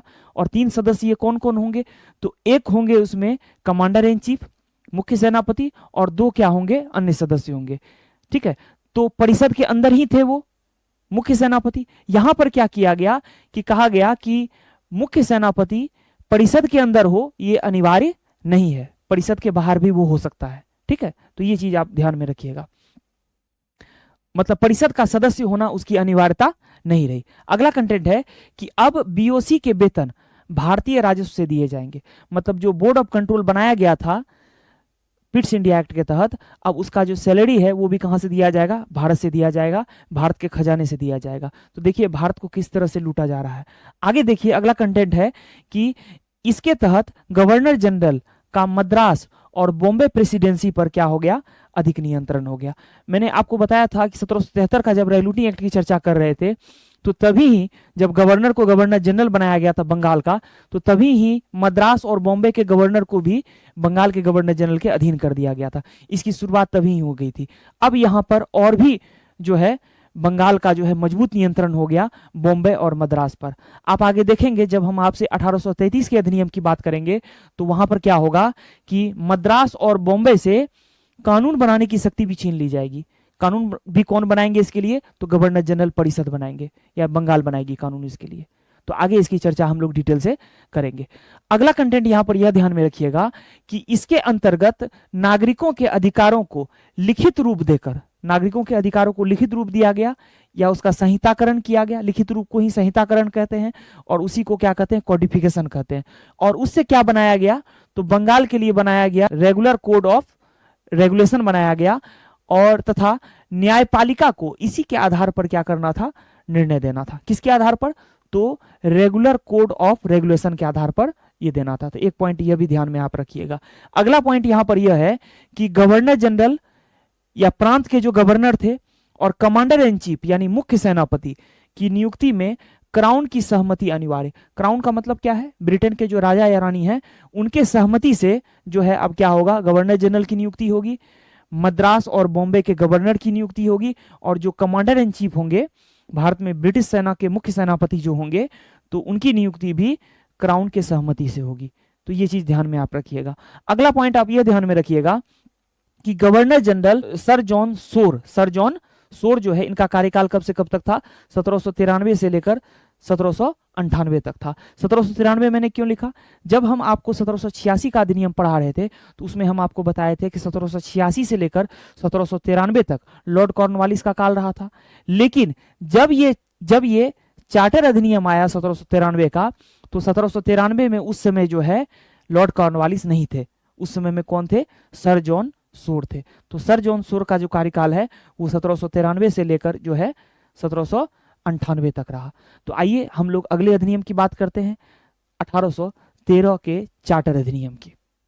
तो आइए देखते हैं हम लोग 1813 का चार्टर अधिनियम। तो 1813 के चार्टर अधिनियम की विशेषताओं को अगर देखें तो इसका पहला पॉइंट यहां पर यह है कि कंपनी के व्यापारिक अधिकार में अगले 20 वर्षों की वृद्धि की गई। मतलब ईस्ट इंडिया कंपनी को भारत में व्यापार करने के लिए और 20 वर्षों की क्या दी गई, वैलिडिटी दी गई, वैधता दी गई कि 20 वर्ष भारत में वो और काम कर सकते हैं। अगला पॉइंट आप यह ध्यान में रखिएगा कि कंपनी के चीन तथा चाय के व्यापारिक एकाधिकार को छोड़कर अन्य भारतीय व्यापार पर एकाधिकार समाप्त किया गया। तो कहने का मतलब यहां पर यह है कि जो कंपनी है उसका चीन के साथ व्यापार और चाय पर जो व्यापार है, चाय का जो व्यापार है उस पर एकाधिकार बना रहेगा, चीन और चाय पर, और बाकी सभी जो एकाधिकार हैं वो क्या कर दिए गए, समाप्त कर दिए गए। तो कहने का मतलब यहाँ पर यह हुआ कि अन्य ब्रिटिश व्यापारी भी जो हैं या ब्रिटिश कंपनियां जो हैं वो भी आकर आप भारत में व्यापार कर सकती है। 1813 के चार्टर के अधिनियम के अंतर्गत ये हुआ था, ये चीज आप ध्यान में रखिएगा। अगला पॉइंट आप यह ध्यान में रखिएगा कि ईसाई धर्म प्रचारक को ही हम लोग ईसाई मिशनरी या इंग्लिश मिशनरी कहते हैं, जो क्रिश्चियन धर्म को क्या करते हैं, फॉलो करते हैं। तो ईसाई धर्म प्रचारकों को, ठीक है, भारत आने तथा धर्म प्रचार करने की अनुमति दी गई। तो कहने का मतलब यहाँ पर यह हुआ कि था क्या कि उस समय ईसाई धर्म का जो है बहुत ही ज़्यादा दबाव था ब्रिटेन की संसद पर। तो ब्रिटिश संसद ने क्या किया, 1813 के चार्टर एक्ट के अंतर्गत क्या किया कि उन्हें भारत आने के लिए अनुमति दे दी कि वो भारत आकर अपना प्रचार प्रसार कर सकते हैं। अगला पॉइंट आप यह ध्यान में रखिएगा कि कंपनी शासित भारतीय क्षेत्रों पर ब्रिटेन के राजा, क्राउन का मतलब होता है राजा या रानी, की संप्रभुता स्थापित या सुदृढ़ की गई। तो कहने का मतलब ये हुआ कि भारत में कंपनी के अंतर्गत जो भी क्षेत्र हैं अब वो किसके अधीन आएंगे, क्राउन के अधीन आएंगे। वो किसके अधीन आएंगे, तो क्राउन के अधीन आएंगे, मतलब उनकी संप्रभुता होगी, उनका जो है निर्णय यहाँ पर चलेगा। अगला पॉइंट आप यह ध्यान में रखिएगा कि इसके तहत भारत की स्थानीय सरकार क्या हो गया, तो बंगाल की सरकार, मद्रास की सरकार, बॉम्बे की सरकार, ये क्या है, स्थानीय सरकार है। तो स्थानीय सरकार को कर या टैक्स लगाने का अधिकार और कर ना देने पर दंड की व्यवस्था, ये कब किया गया, तो इसी अधिनियम के अंतर्गत किया गया। अगला पॉइंट आप यह ध्यान में रखिएगा कि भारतीय ब्रिटिश क्षेत्रों में पश्चिमी शिक्षा का मतलब क्या होता है, वेस्टर्न एजुकेशन, पश्चिमी शिक्षा का प्रचार प्रसार, मतलब जो इंग्लिश एजुकेशन है या वेस्टर्न एजुकेशन है उसका प्रचार प्रसार का जो है इसमें प्रावधान किया गया। अगला पॉइंट आप यह ध्यान में रखिएगा कि यह अधिनियम जब आया था तो उस समय गवर्नर जनरल कौन थे, एक प्रश्न ये भी बनता है। तो यह ध्यान रखिएगा कि लॉर्ड मिंटो प्रथम इस समय के गवर्नर जनरल थे। हालांकि इनका कार्यकाल 1807 से 1813 तक ही रहा, मतलब ये 13 तक ही रहे, 1807 से लेकर 1813 तक रहे। जब यह अधिनियम आया था, चार्टर अधिनियम आया था, तो उस समय में जो गवर्नर जनरल थे वो कौन थे, लॉर्ड मिंटो प्रथम थे। तो ये पॉइंट भी आप ध्यान में रखिएगा। तो आइए हम लोग देखते हैं 1813 के चार्टर जो अधिनियम है उसकी अन्य विशेषताओं को। तो अगला पॉइंट आप यह ध्यान में रखिएगा, अगला प्रावधान इसमें यह किया गया कि भारतीय शिक्षा पर प्रतिवर्ष 1 लाख रुपए खर्च करने का प्रावधान, कि प्रतिवर्ष जो है भारत में 1 लाख रुपए खर्च किया जाएगा।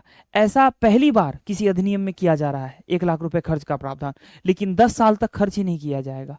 तो यहाँ पर देख सकते हैं आप, परंतु 10 वर्ष, 13 से 10 वर्ष अगर जोड़िएगा तो क्या हो जाएगा, 1823 हो जाएगा, यानी 1823 तक खर्च नहीं, 10 वर्ष तक खर्च ही नहीं किया। तो क्यों नहीं खर्च किया, इसके पीछे रीजन था यहाँ पर कि प्राच्यवादी आंग्लवादी विवाद के कारण। प्राच्यवादियों का कहना था कि भारतीय भाषा में जो है भारतीय शिक्षा हो, ठीक है ना, और आंग्लवादी का कहना था कि नहीं, शिक्षा जो है अंग्रेजी भाषा में दी जाएगी, है ना, वेस्टर्न एजुकेशन के तर्ज पर। तो दोनों के बीच में क्या हो गया, विवाद हो गया, ठीक है। तो यहाँ पर आप देख सकते हैं कि विवाद यह था कि 1 लाख की राशि को भारतीय भाषा में भारतीय शिक्षा पद्धति पर खर्च किए जाएं या फिर अंग्रेजी भाषा में पाश्चात्य शिक्षा मतलब वेस्टर्न एजुकेशन पद्धति पर, इसको लेकर विवाद था। इसीलिए 10 वर्ष तक जो है ये पैसे खर्च ही नहीं हुए। तो इस विवाद के निपटारे के लिए क्या किया गया, तो ये बनाया गया general committee of public instruction 1823 बनाया गया कि 1 लाख का जो प्रावधान है कम से कम वो खर्च तो की जाए, ठीक है। तो इसमें क्या हो गया, इसका उद्देश्य क्या था, इसका उद्देश्य था शिक्षा पर 1 लाख रुपए की जो तय राशि है उसको खर्च करना तथा भारतीय शिक्षा प्रणाली की देखरेख करना था। लेकिन ये सफल नहीं हो पाया। सक्सेस क्यों नहीं हो पाया, इसके पीछे रीजन था। तो देखिए, general committee of public instruction जो था, इसमें कितने सदस्य थे, इसमें 10 सदस्य थे। इसमें कितने सदस्य थे, 10 सदस्य थे। ये जो 10 सदस्य थे ना, ये भी 2 भाग में बढ़ गए, 5 एक तरफ और 5 एक तरफ। 5 कह रहे हैं, वो कह रहे हैं कि नहीं प्राच्यवादी दृष्टिकोण के थे, और जो 5 थे वो आंग्लवादी दृष्टिकोण के थे। 5 कह रहे थे कि नहीं भारतीय भाषा में शिक्षा हो, और 5 कह रहे थे नहीं अंग्रेजी भाषा में शिक्षा हो। तो इनको लेकर फिर विवाद हो गया, और यहाँ पर भी जो है मामले का समाधान नहीं हुआ। हालांकि अंग्रेजी शिक्षा की ये नींव पड़ रही है, ये ध्यान में रखिएगा, लेकिन यहाँ पे भी मामले का समाधान नहीं हुआ। तो यहाँ पर आप देख सकते हैं, लेकिन विवाद जारी रहा। अब होता क्या है कि general committee of public instruction जो 1823 था, इसमें एक व्यक्ति और जुड़ जाते हैं, ठीक है। ये डेट आप याद रख सकते हैं, 10 जून 1934 में इसमें एक व्यक्ति और जुड़ जाते हैं जिनका नाम था लॉर्ड मैकाले। लॉर्ड मैकाले इसका जो है क्या बनते हैं, अध्यक्ष बनते हैं, ठीक है ना। और इसमें क्या होता है ये देखिए कि लॉर्ड मैकाले क्या करते हैं, अपनी रिपोर्ट देते हैं, और रिपोर्ट में यह तय किया जाता है कि भारतीय जो शिक्षा होगी वो अंग्रेजी पद्धति पर होगी। भारत में अंग्रेजी शिक्षा का प्रावधान जो है लॉर्ड मैकाले के कारण ही किया गया। लॉर्ड मैकाले को ही भारत में अंग्रेजी शिक्षा का जनक कहा जाता है। तो आप देख सकते हैं यहाँ पर, लेकिन विवाद जारी रहा। इसके सटीक समाधान हेतु लॉर्ड मैकाले ने अपनी रिपोर्ट दी, जिसे मैकाले का मिनट, इनकी रिपोर्ट को क्या कहा गया, मैकाले का मिनट भी कहा जाता है। और गवर्नर जनरल थे उसमें विलियम बेंटिक। तो गवर्नर जनरल विलियम बेंटिक, वो उसकी परिषद ने, गवर्नर जनरल परिषद ने इसका समर्थन किया, और इसी आधार पर क्या बना, तो 1835 का शिक्षा अधिनियम बना। और 1835 के शिक्षा अधिनियम के अंतर्गत क्या हुआ, तो इसके अंतर्गत अंग्रेजी शिक्षा को का माध्यम बनाने का निर्णय लिया गया, और भारत में आधुनिक शिक्षा प्रणाली की नींव रखी गई। तो यहाँ से अंग्रेजी शिक्षा का क्या हुआ, जो है डेवलपमेंट जो है स्टार्ट हुआ। तो आप ये ध्यान में रखिएगा कि अगर आपसे कभी भी पूछा जाए कि अंग्रेजी शिक्षा की नींव कब रखी गई, तो 1813 के अधिनियम के अंतर्गत रखी गई, क्योंकि यहीं पर विवाद होता है, और फिर आगे चलकर इसी पर कमेटी बनता है, और इसी पर फिर लॉर्ड मैकाले की क्या होती है, एंट्री होती है, ठीक है। तो ये चीज आप पॉइंट को ध्यान में रखिएगा। अगला जो हमारा बिंदु है, अगला जो हमारा पॉइंट है वो है कि अब बंगाल के निवासियों के साथ साथ ब्रिटिश नागरिकों को भी न्यायपालिका के अधीन किया गया। तो हमने आपको बताया था 1781 का जब हम आपको एक्ट ऑफ सेटलमेंट बता रहे थे, तो उसमें हमने आपको बताया था कि जो केवल कलकत्ता के निवासी हैं, केवल उसकी सुनवाई जो है क्या करेगी, न्यायपालिका करेगी। लेकिन अब यहाँ पर क्या हो गया कि भारतीय निवासियों के साथ साथ, बंगाल के निवासियों के साथ साथ जो ब्रिटिश नागरिक हैं, जो भारत में आके रहेंगे, उन पर भी क्या होगा, वो भी किसके अधीन आएंगे, तो न्यायपालिका के अधीन आएंगे, उनकी भी सुनवाई न्यायपालिका करेगी। अगला पॉइंट आप यह ध्यान में रखिएगा कि भारतीय राजस्व से कंपनी के शेयर होल्डर, जो कंपनी के जो शेयर होल्डर थे, को 10.5% लाभांश प्रति वर्ष निर्धारित किया गया कि कंपनी के जो शेयर होल्डर है उन्हें 10.5% क्या दिया जाएगा, लाभांश दिया जाएगा, और शेष ब्रिटिश सरकार के अधीन रहा। शेष किसके अधीन रहा? ब्रिटिश सरकार। 10.5% देने के बाद जो बच जाएगा वो लाभांश किसको जाएगा? ब्रिटिश सरकार को जाएगा। अगला पॉइंट आप इसमें यह ध्यान में रखिएगा कि अन्य ब्रिटिश व्यापारियों को लाइसेंस प्राप्त कर भारत में व्यापार करने की अनुमति। अगर भारत में अगर किसी भी व्यापारी को अब व्यापार करना है 1813 के अधिनियम के बाद, तो वो क्या करे? ब्रिटिश सरकार से लाइसेंस ले, और लाइसेंस लेकर वो क्या करेगी? भारत, वो कंपनी या वो व्यापारी भारत आकर व्यापार कर सकते हैं। मतलब पूरे ब्रिटिश व्यापारियों के लिए क्या किया गया? 1813 के अधिनियम में यहाँ का रास्ता खोल दिया गया भारत का। ठीक है, आइए हम लोग अब अगले अधिनियम की बात करेंगे, 1833 के चार्टर अधिनियम की। लेकिन 1833 के चार्टर अधिनियम की चर्चा करने से पहले सबसे पहले हम लोग कुछ प्रश्नों को पहले देख लेते हैं, उसके बाद हम लोग आगे की ओर बढ़ेंगे। तो आइए हम लोग बात करते हैं पहले प्रश्न की। ये प्रश्न पूछा गया है यूपीएससी 2019 में। तो आइए देखते हैं हम लोग प्रश्न क्या है। प्रश्न यहाँ पर कह रहा है कि चार्टर एक्ट 1813 के संबंध में निम्नलिखित कथनों पर विचार कीजिए। ठीक है, तो 3 कथन जो है यहाँ पर दिए गए हैं चार्टर एक्ट 1813 के संबंध में। तो पहला कथन यहाँ पर है कि इसने मतलब चार्टर एक्ट 1813 ने, ठीक है ना, भारत में ईस्ट इंडिया कंपनी के व्यापारिक एकाधिपत्य का मतलब क्या होता है? एकाधिकार ही होता है। एकाधिकार को चाय का व्यापार तथा चीन के साथ व्यापार को छोड़कर समाप्त कर दिया। अभी अभी मैंने आपको 1813 का चार्टर एक्ट में समझाया था कि जो ईस्ट इंडिया कंपनी था उसका चीन के साथ व्यापार और चाय के व्यापार पर एकाधिकार को छोड़कर बाकी जितने भी एकाधिकार थे उसे समाप्त कर दिया गया। तो ये जो 1813 के संबंध में ये कथन है, ये क्या है? बिल्कुल सही है। दूसरा कथन अगर आप देखेंगे तो इसने कंपनी द्वारा अधिकार में लिए गए भारतीय राज्य क्षेत्रों पर ब्रिटिश राज मतलब क्राउन की संप्रभुता को सुदृढ़ किया। तो ये पॉइंट भी मैंने अभी आपको समझाया है, ये प्रावधान भी मैंने समझाया आपको कि जो भी कंपनी के अधीन जो भी भारत में जीते गए क्षेत्र हैं, अब वो ब्रिटिश क्राउन का मतलब क्या होता है? राजा या रानी। तो ब्रिटिश क्राउन के क्या आएंगे? अधीन आएंगे, और उनका ही यहाँ पर क्या चलेगा? निर्णय चलेगा। तो ये जो दूसरा कथन है, ये दूसरा कथन भी बिल्कुल सही है। तीसरा कथन यहाँ पर यह है कि भारत का राजस्व अब ब्रिटिश संसद के नियंत्रण में आ गया था। तो ऐसी किसी भी प्रकार की चर्चा मैंने 1813 के चार्टर एक्ट में आपसे नहीं की है। Trust your knowledge. अगर ऐसा कुछ भी होता, ऐसा कोई भी घटना हुई होती, तो हम आपसे इसकी चर्चा जरूर करते। हाँ, इसकी चर्चा हम करेंगे आपसे कि भारत का राजस्व जो है ब्रिटिश संसद के नियंत्रण में आ गया, ये बात बिल्कुल सही है। लेकिन ये बात सही है 1858 के भारत शासन अधिनियम के लिए। भारत शासन अधिनियम 1858 जब हम आपको पढ़ाएंगे तो वहां पर हम इसकी चर्चा करेंगे कि भारत का राजस्व ब्रिटिश संसद के नियंत्रण में आ गया। 1813 में ऐसी कोई घटना नहीं हुई है। तो ये जो तीसरा कथन है, ये बिल्कुल गलत है। तो कहा गया कि उपर्युक्त में से कौन सा कथन सही है? तो कथन क्या है? 1 और 2 सही है, और आप देख रहे हैं कि ऑप्शन नंबर ए जो है इसी में क्या आ गया आपका? केवल 1 और 2। तो ऑप्शन नंबर ए क्या होगा? हमारा करेक्ट आंसर होगा। तो आइए हम लोग अगले प्रश्न की बात करते हैं। हमारा जो अगला प्रश्न है वो यूपीएससी 2018 में पूछा गया है। क्या है प्रश्न? आइए देखते हैं कि निम्नलिखित में से किससे या किन से भारत में अंग्रेजी शिक्षा की नींव पड़ी। अभी अभी हमने शिक्षा के संबंध में आपसे बात की है 1813 के चार्टर अधिनियम में। पहला इसका है कि 1813 का चार्टर एक्ट, ठीक है।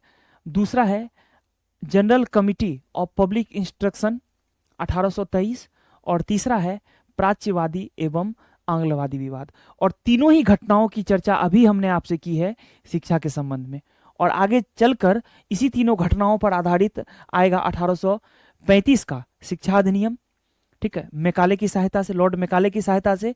और भारत में जो है इंग्लिश मीडियम की क्या हो जाएगी? शुरुआत हो जाएगी, ठीक है। तो ये तीनों ही जो घटना है ये बिल्कुल सही है। तो 1, 2 और 3 तीनों ही करेक्ट है, और 1, 2 और 3 कहाँ पर है? ऑप्शन नंबर डी में। Then option number D is correct. Okay, तो अब हम लोग चर्चा करते हैं 1833 के चार्टर अधिनियम की। तो आइए देखते हैं हम लोग 1833 का चार्टर अधिनियम। इसे ही हम लोग जो है सेंट हेलेना अधिनियम भी कहते हैं। क्या कहा हमने कि 1833 का जो चार्टर अधिनियम था उसे ही सेंट हेलेना अधिनियम के नाम से भी जाना जाता है। तो आइए देखते हैं इस अधिनियम की विशेषता क्या थी या इस अधिनियम के क्या क्या प्रावधान थे। तो पहला पॉइंट आप यह ध्यान में रखिएगा कि कंपनी की व्यापारिक गतिविधियां समाप्त कर दी गई। मतलब कंपनी की जो व्यापारिक गतिविधियां हैं, अब कंपनी भारत में व्यापार नहीं कर सकती है ना, उसको क्या किया गया, बैन कर दिया गया। अब कंपनी भारत में केवल प्रशासन चला सकती है। ठीक है, भारत में केवल क्या कर सकती है, प्रशासन, मतलब प्रशासनिक निकाय के रूप में जो है कंपनी को स्थापित कर दिया गया। और कंपनी के 20 वर्षों की जो है वैधता बढ़ा दी गई कि कंपनी 20 वर्ष भारत में और कार्य कर सकती है। तो यहाँ देख सकते हैं कि कंपनी की वैधता में पुनः 20 वर्षों की क्या की गई, वृद्धि कर दी गई। अगला पॉइंट आप यह ध्यान में रखिएगा जो बहुत ही महत्वपूर्ण है कि बंगाल का गवर्नर जनरल अब भारत का गवर्नर जनरल कहा जाने लगा। कि जो बंगाल के गवर्नर जनरल हैं वो क्या कहे जाएंगे, भारत के गवर्नर जनरल कहे जाएंगे। और कौन थे ये गवर्नर जनरल, तो ये थे लॉर्ड विलियम बेंटिक, भारत के पहले गवर्नर जनरल बने। तो भारत के पहले गवर्नर जनरल कौन बने, लॉर्ड विलियम बेंटिक, तथा बंगाल के आखिरी। तो ये लाइन क्यों लिखा गया है कि बंगाल के आखिरी, तो देखिए ये जो भारत के गवर्नर जनरल बने इससे पहले ये बंगाल के गवर्नर जनरल थे। और लॉर्ड विलियम बेंटिक को ही, जो बंगाल के गवर्नर जनरल थे, इन्हें भारत का गवर्नर जनरल बना दिया गया। तो सिंपल सी बात है कि ये बंगाल के क्या होंगे, आखिरी गवर्नर जनरल होंगे और भारत के पहले गवर्नर जनरल होंगे। क्लियर है। अब यहाँ पर देखिए इनका कार्यकाल क्या था, कार्यकाल जो टेन्योर था कब से कब तक था, तो ये गवर्नर जनरल रहे थे 1828 से लेकर 1835 तक ये क्या रहे थे, गवर्नर जनरल रहे थे। ठीक है, इनके शासनकाल में 2 महत्वपूर्ण कार्य हुए। तो ये अगला पॉइंट आप देखेंगे कि लॉर्ड विलियम बेंटिक के शासनकाल में 2 महत्वपूर्ण कार्य हुए थे। पहला कार्य यह हुआ था कि सती प्रथा का अंत हुआ था इनके काल में, कानून बनाया गया था इन्हीं के शासनकाल में 1829 में। किसकी सहायता से, तो राजा राम मोहन राय की सहायता से। किनकी सहायता से, तो राजा राम मोहन राय की सहायता से। तो राजा राम मोहन राय क्या थे, तो राजा राम मोहन राय एक समाज सुधारक थे जिन्होंने क्या किया था, सती प्रथा पर जो है अपनी आवाज उठाई थी, इसकी आलोचना की। और इन्हीं की सहायता से जो है लॉर्ड विलियम बेंटिक के काल में सती प्रथा का अंत हुआ 1829 में। तो सती प्रथा क्या था, तो एक तरह की भारत में सामाजिक कुरीति थी जिसमें जो जिनके पति मर जाते थे तो उनकी पत्नी को क्या करना पड़ता था कि उन अपनी पति के चिता पर जो है उन्हें बैठना पड़ता था, जलती हुई चिता पर जो है उन्हें बैठा दिया जाता था। तो ये एक प्रकार की क्या थी, कुरीति थी, ये दिखाने के लिए कि पत्नी पति के लिए कितनी समर्पित है। ठीक है, तो इस कुरीति का अंत कब हुआ, 1829 में हुआ, लॉर्ड विलियम बेंटिक के काल में। दूसरा कार्य जो है इनके समय में ये हुआ कि कलकत्ता में मेडिकल कॉलेज की स्थापना हुई। कलकत्ता मेडिकल कॉलेज की स्थापना कब हुई, 1835 ईस्वी में हुई।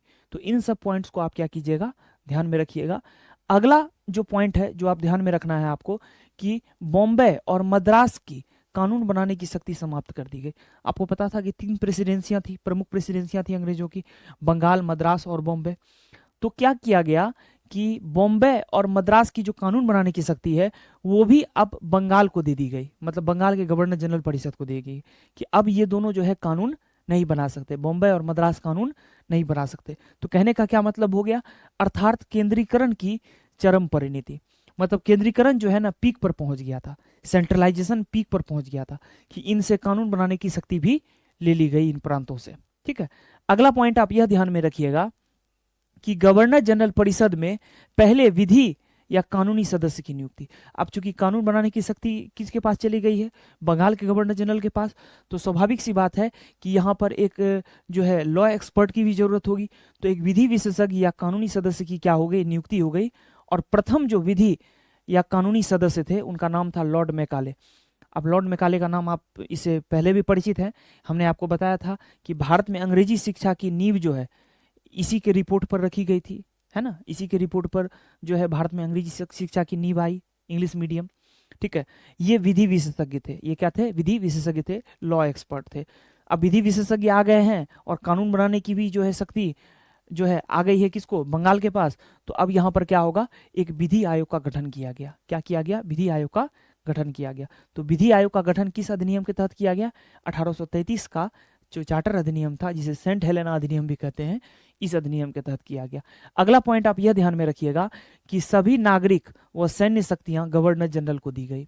जितने भी नागरिक से संबंधित शक्तियां हैं और सैनिक संबंधित शक्तियां हैं वो किनके पास होंगी, गवर्नर जनरल के पास होंगी। अगला पॉइंट आप यह ध्यान में रखिएगा कि इस अधिनियम के अंतर्गत भारतीयों को जाति, रंग तथा वंश के आधार पर कंपनी के प्रशासनिक पदों से वंचित नहीं किया जाएगा। ठीक है, ये सिर्फ कहने वाली बात थी, खूब वंचित किया जाएगा। अब यहाँ पर देख सकते हैं कि 1833 के चार्टर अधिनियम की धारा 87 के तहत पहली बार भारतीयों के प्रशासन में भागीदारी लेने संबंधी मांग उठी। ठीक है ना, इस अधिनियम के तहत जो है धारा 87 में। हालांकि यह प्रावधान लागू नहीं हो पाया, यह प्रावधान किया गया लेकिन यह प्रावधान जो है लागू नहीं हुआ। तो आइए हम लोग देखते हैं 1833 के चार्टर अधिनियम की या सेंट हेलेना अधिनियम की कुछ अन्य प्रमुख विशेषताओं को। अगला पॉइंट आप यह ध्यान में रखिएगा कि अब ब्रिटिश व्यापारियों को बिना लाइसेंस प्राप्त किए भारत में व्यापार करने की अनुमति। अब जो ब्रिटिश व्यापारी होंगे वो उन्हें लाइसेंस लेने की जरूरत नहीं है। हमने आपको 1813 के चार्टर अधिनियम में क्या बताया था कि ब्रिटिश व्यापारी लाइसेंस लेकर भारत आ सकते हैं व्यापार करने के लिए। 1833 में क्या किया गया, उन्हें लाइसेंस की बाध्यता भी क्या कर दी गई, समाप्त कर दी गई कि अब ये बिना लाइसेंस के जो है ये भारत आ सकते हैं। अगला पॉइंट आप यह ध्यान में रखिएगा कि दास प्रथा का अंत जो है किस अधिनियम के तहत हुआ था, 1833 के अधिनियम के तहत हुआ था। हालांकि ये अंत हुआ 1843 ईस्वी में, लेकिन ये किस अधिनियम के तहत था, तो 1833 के चार्टर अधिनियम के तहत था। तो दास प्रथा का अंत हुआ 1843 ईस्वी में। 1843 ईस्वी में किसके काल में हुआ, कौन थे तभी गवर्नर जनरल 1843 में, तो लॉर्ड एलनब्रो के कार्यकाल में। लॉर्ड एलनब्रो के कार्यकाल में। लॉर्ड एलनब्रो का जो कार्यकाल था वो 1842 से लेकर 1844 तक था और 1843 में जो है दास प्रथा का क्या हुआ, अंत हुआ। तो क्या था ये दास प्रथा, तो जिस तरह से सती प्रथा था उस तरह से ये दास प्रथा भी क्या थी, एक सामाजिक कुरीति थी। इसमें लोगों को खरीदा बेचा जाता था, है ना, खरीद बिक्री होती थी। मतलब लोगों को क्या किया जाता, प्रॉपर्टी की तरह जो है ट्रीट किया जाता था, एक संपत्ति की तरह कि ये अब आपकी, ये व्यक्ति आपका संपत्ति हो गया, अब इसे जैसे जो करवाना है वो करवाइए, आप इसके मालिक हैं, आप इसके स्वामी हैं, ये आपका दास है। कुछ इस तरह की प्रथा थी। तो इस प्रथा का क्या हुआ, 1843 में कानून बनाकर अंत किया गया। अगला पॉइंट आप यह ध्यान में रखिएगा कि इसके अंतर्गत बंगाल प्रेसिडेंसी को दो अलग अलग प्रेसिडेंसी, है ना, फोर्ट विलियम जो बंगाल में है, फोर्ट विलियम तथा आगरा, ठीक है ना, आगरा, आगरा कहाँ पर पड़ता है आपको पता है, यूपी में, विभाजित करने का क्या किया गया, प्रावधान किया गया कि दो भाग में जो है इसे बांट दिया जाए। ठीक है ना, लेकिन लागू नहीं हुआ, ये भी ध्यान में रखना है। ठीक है, ये लागू नहीं हुआ। अगला पॉइंट आप यह ध्यान में रखिएगा कि भारत में कंपनी की भूमिका क्राउन या सम्राट के न्यासी के रूप में होगी। ठीक है, मतलब कंपनी की जो भूमिका अब भारत में होगी वो क्राउन मतलब भारत के जो राजा या रानी हैं उसके न्यासी के रूप में होगी। न्यासी मतलब ट्रस्टी के रूप में होगी। तो कहने का मतलब यहाँ पर यह है, जैसे मान लीजिए कि आपने क्या किया, आपने कहीं पर जो है मकान बनाया और मकान को क्या किया, रेंट पर दे दिया, है ना, रेंट पर दे दिया। आपको चूंकि टाइम नहीं मिलता है तो आपने क्या किया, किसी व्यक्ति को वहां पर रख दिया कि तुम क्या करना भाई, कि मकान की तुम देख रेख करना, मकान की तुम देख रेख करना और जो किराएदार हैं उनसे किराया वराया वसूल करते रहना समय समय पर। इसका मतलब ये नहीं हुआ कि जिस व्यक्ति को आपने वहां पर रखा है मकान में वो उस मकान का मालिक है, वो आपका सिर्फ एक ट्रस्टी है, एक न्यासी के रूप में है, वो उसका मालिक नहीं है। उसी तरह से भारत में कंपनी को सम्राट या क्राउन का, राजा या रानी का क्या बना दिया गया, न्यासी बना दिया गया, ट्रस्टी, कि आप एक ट्रस्टी के रूप में हो, जब चाहे हम आपको हटा सकते हैं।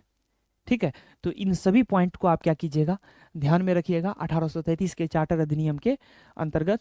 तो आइए हम लोग अगला जो अधिनियम बात करेंगे वो 1853 का चार्टर अधिनियम होगा, लेकिन उससे पहले हम लोग कुछ प्रश्नों की पहले चर्चा कर लेते हैं। तो आइए हम लोग देखते हैं कुछ प्रश्नों को। तो आइए हम लोग प्रश्नों की चर्चा करते हैं।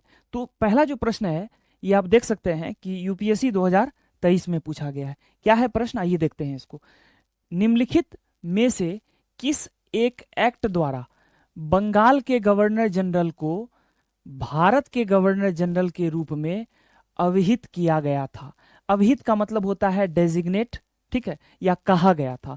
मतलब किस एक्ट के द्वारा जो है, किस एक्ट के द्वारा बंगाल के गवर्नर जनरल को भारत का गवर्नर जनरल कहा गया था, ये यहां पर प्रश्न है।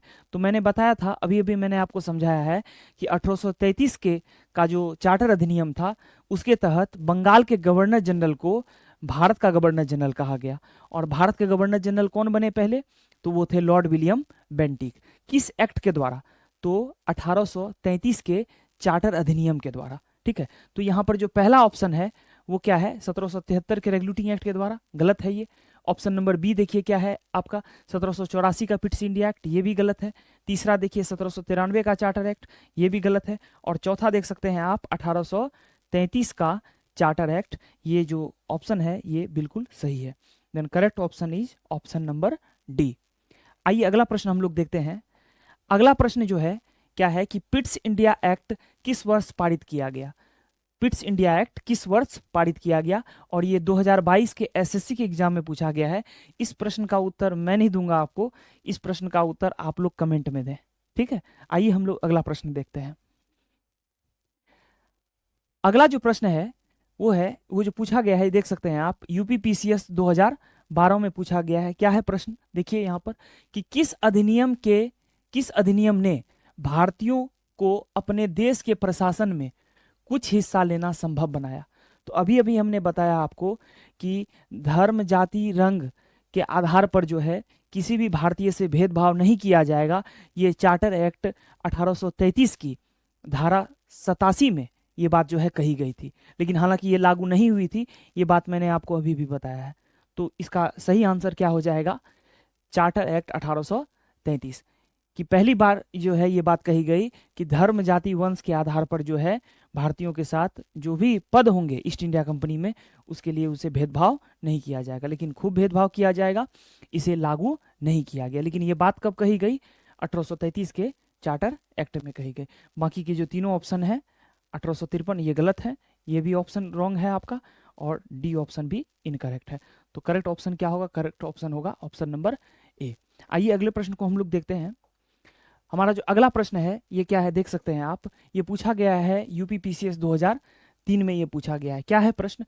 कि सूची 1 को सूची 2 के साथ सुमेलित कीजिए तथा सूचियों के नीचे दिए गए कूट से सही उत्तर का चयन कीजिए।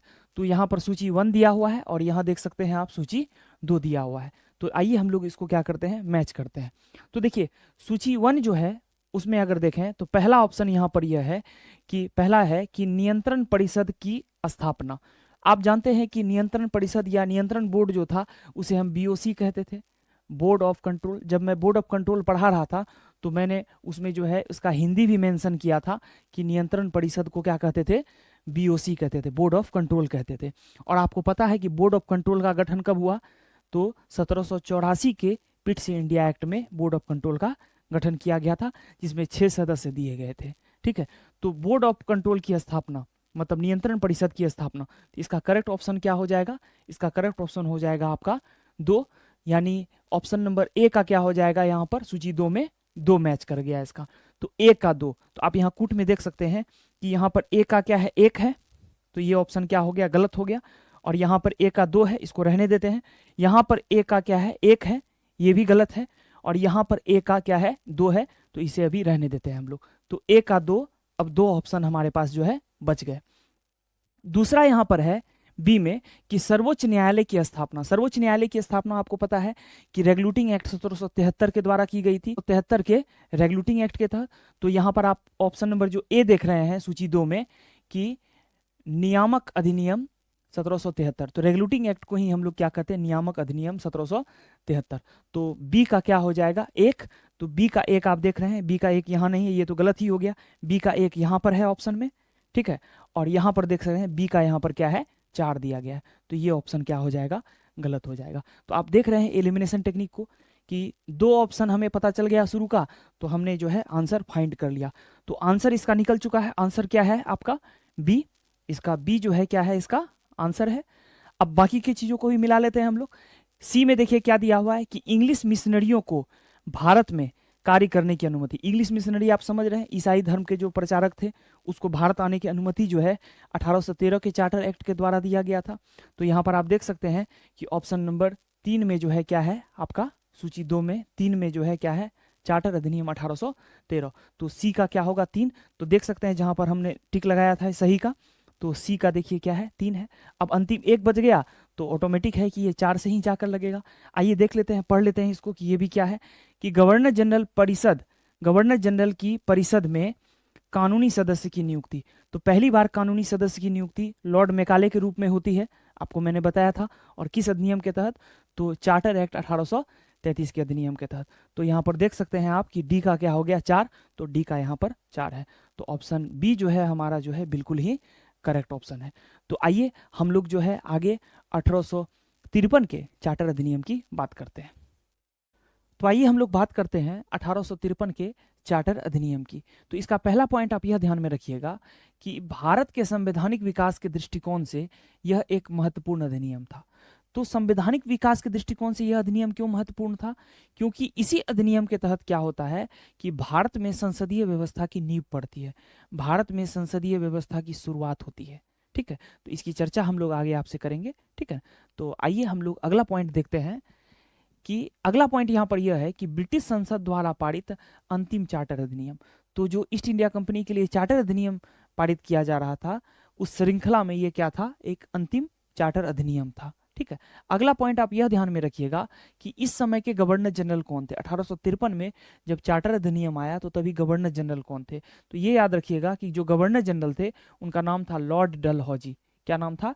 लॉर्ड डलहौजी। और इनका कार्यकाल था आपका 1848 से लेकर 1856 तक। ठीक है, इनके संबंध में एक फैक्ट आप और भी ध्यान में रख सकते हैं कि लॉर्ड डलहौजी के काल में ही 16 अप्रैल 1853 में जो है पहली बार भारत में ट्रेन चलती है। ठीक है, 34 किलोमीटर मुंबई से ठाणे। आपने सुना होगा कि मुंबई से ठाणे जो है पहली बार इन्हीं के शासनकाल में क्या चल रहा है? तो भारत में पहली बार जो है ट्रेन की शुरुआत होती है। इसीलिए भारतीय रेल का जनक भी जो है लॉर्ड डलहौजी को कहा जाता है। ठीक है, तो ये पॉइंट भी आप ध्यान में रखिएगा। आइए हम लोग देखते हैं इस अधिनियम की विशेषताओं को। इस अधिनियम की विशेषताओं को अगर देखें तो इसका पहला पॉइंट आप यह ध्यान में रखिएगा कि इसके अंतर्गत कंपनी की वैधता बढ़ाई गई, कंपनी की वैधता बढ़ाई गई, वैलिडिटी बढ़ाई गई, लेकिन अब समय सीमा तय नहीं किया गया। मतलब टाइम लिमिट क्या होगा इनका, ये तय नहीं किया गया। आप देख रहे थे कि 1773 के रेगुलेटिंग एक्ट से 20-20 वर्ष करके इनको जो है भारत में कार्य करने का क्या दिया जा रहा था? समय दिया जा रहा था, टाइम लिमिट दिया जा रहा था। अब 1853 के चार्टर अधिनियम में इन्हें कोई टाइम लिमिट नहीं दिया जा रहा है। ठीक है, तो ये चीज आपको ध्यान में रखना है। इसका मतलब क्या हुआ कि ब्रिटिश संसद जब चाहे ईस्ट इंडिया कंपनी को भारत से जो है इसका टिकट जो है काट सकती है, इसे भारत से जो है हटा सकती है। ठीक है, तो ये चीज आप ध्यान में रखिएगा। तो यहां पर देख सकते हैं आप, अर्थात ब्रिटिश संसद कंपनी के शासन को किसी भी समय समाप्त कर सकती थी। जब मन करे ब्रिटिश संसद का वो शासन को समाप्त कर सकती है, क्योंकि टाइम लिमिट यहां पर नहीं दिया गया है। अगला पॉइंट आप यह ध्यान में रखिएगा कि गवर्नर जनरल परिषद में एक अस्थाई विधि सदस्य, ठीक है, को शामिल किया गया। तो अस्थाई विधि सदस्य को शामिल किया गया। तो अब क्या होगा? गवर्नर जनरल परिषद कितने सदस्य हो गए? एक गवर्नर जनरल होंगे और 4 जो है इनके सहयोगी सदस्य होंगे। तो 1+4 वाला जो फॉर्मेट था 1773 में, मैंने आपको बताया था कि एक गवर्नर जनरल होंगे और 4 सहयोगी सदस्य होंगे। ठीक वैसा ही फॉर्मेट यहाँ पर जो है दोहराया गया 1853 के चार्टर अधिनियम में। ठीक है, लेकिन आपको पता है कि जो पिट्स इंडिया एक्ट आया था उसमें 1+3 हो गया था, एक सदस्य की संख्या को कम कर दिया गया था। यहाँ पर एक सदस्य की संख्या को फिर से क्या किया गया? बढ़ा दिया गया। आइए हम लोग अगले महत्वपूर्ण बिंदु को देखते हैं। अगला जो महत्वपूर्ण बिंदु है ये यहाँ पर ध्यान में रखिएगा कि गवर्नर जनरल परिषद के सदस्यों के अतिरिक्त विधि निर्माण के क्षेत्र में सहयोग देने के लिए 6 अन्य सदस्यों को मनोनीत करने का प्रावधान किया गया।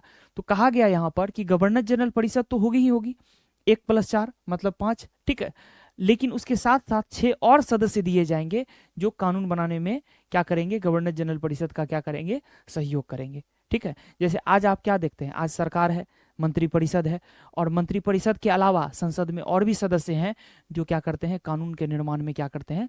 मदद करते हैं। ठीक है, अपनी सरकार के सामने अपनी राय को रखते हैं। ठीक है, तो 6 और भी सदस्य को इसमें क्या किया गया? जोड़ा गया।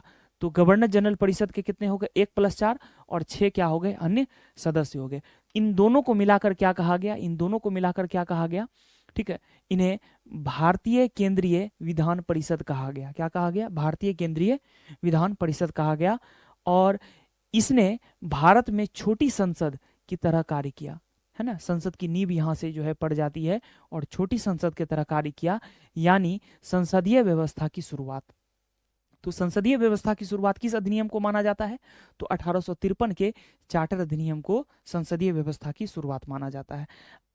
इसमें ब्रिटिश संसद वाली प्रक्रिया अपनाई गई। जो ब्रिटेन की संसद में जो प्रक्रिया अपनाई जाती थी, ठीक है, वही प्रक्रिया जो है भारत में भी अपनाई गई। ठीक है, आप भी जानते हैं कि आज जो हमारा संसदीय मॉडल है वो ब्रिटिश मॉडल पर आधारित है। ठीक है, अगला पॉइंट आप यह ध्यान में रखिएगा कि गवर्नर जनरल के कार्यकारी व विधायी संबंधी कार्यों को अलग अलग किया गया। मतलब कार्यकारी कार्य जो होंगे वो कौन करेंगे बताइए? तो गवर्नर जनरल परिषद करेगी, जैसे आज का मंत्री परिषद है, आज की सरकार है। और जो विधायी कार्य हैं उसमें कौन भूमिका निभाएगी? इनकी संसद। तो संसद ही क्या करेगी? इनको सहयोग करेगी। तो यहाँ पर इस व्यवस्था की क्या हुई? शुरुआत हुई। तो आइए हम लोग देखते हैं 1853 के चार्टर अधिनियम की अन्य प्रमुख विशेषताओं को। इसके अन्य प्रमुख विशेषताओं को अगर देखें, ठीक है, तो यहाँ पर देख सकते हैं आप कि 1853 के चार्टर अधिनियम की अन्य प्रमुख विशेषताएं। तो इनके अन्य प्रमुख विशेषताओं को देखें तो पहला पॉइंट यहाँ पर है कि कंपनी में सिविल सेवकों की भर्ती या चयन खुली प्रतियोगिता के आधार पर आरंभ की गई। अब यहाँ पर क्या होगा? एग्जाम होगा। अब यहाँ पर क्या होगा? एग्जाम होगा। तो देखिए, जैसे आज आप आईएएस कहते हैं ना, इंडियन एडमिनिस्ट्रेटिव सर्विस, तो पहले इसको कहा जाता था आईसीएस, इंडियन सिविल सर्विसेज कहा जाता था। तो इंडियन सिविल सर्विसेज की जो शुरुआत है, मतलब खुली प्रतियोगिता की शुरुआत कि एग्जाम के माध्यम से आप चयनित होंगे, ये कब किया गया? 1853 के चार्टर अधिनियम में किया गया। और किसके कहने पर किया गया? तो 1854 में मैकाले समिति की सिफारिश पर, मैकाले समिति की सिफारिश पर। एक चीज आप और ध्यान में रखिएगा कि भारत में जो पहले आईएएस अधिकारी थे, ठीक है, उनका नाम था सत्येंद्र, उनका नाम क्या था? ये भी ध्यान में आप रखिएगा, उनका नाम था सत्येंद्र नाथ टैगोर। ठीक है, ये रविंद्रनाथ के जो है बड़े भाई थे, ये पहले आईएएस अधिकारी थे, यानी पहले जो है आईसीएस अधिकारी थे। और 21 वर्ष की अवस्था में इन्होंने क्या किया था? एग्जाम को क्रैक किया था। तो भारत के पहले जो आईएएस अधिकारी थे वो कौन थे, या आईसीएस अधिकारी थे? वो थे सत्येंद्र नाथ टैगोर। और 1863 में इन्होंने जो है आईएएस का एग्जाम जो है क्वालिफाई किया था। ठीक है, तो एक पॉइंट आप यह भी ध्यान में रखिएगा। अगला पॉइंट यहाँ पर है कि सीओडी के 24 डायरेक्टरों की संख्या को घटाकर 18 कर दी गई। आपको जब हम रेगुलेटिंग एक्ट पढ़ा रहे थे तो उसमें हम आपको बताए थे कि सीओडी जो कोर्ट ऑफ डायरेक्टर थे उसमें 24 सदस्य थे। अब 1853 के चार्टर अधिनियम में क्या कहा गया कि जो 24 सदस्य हैं ना, उनकी संख्या अब कितनी रहेगी? 18 रहेगी। अब 18 में क्या किया गया कि जिसमें से 6 क्राउन, मतलब ब्रिटेन के जो राजा या रानी है, क्राउन द्वारा क्या किए जाएंगे? मनोनीत किए जाएंगे। ठीक है, तो ये पॉइंट आप ध्यान में रखिएगा।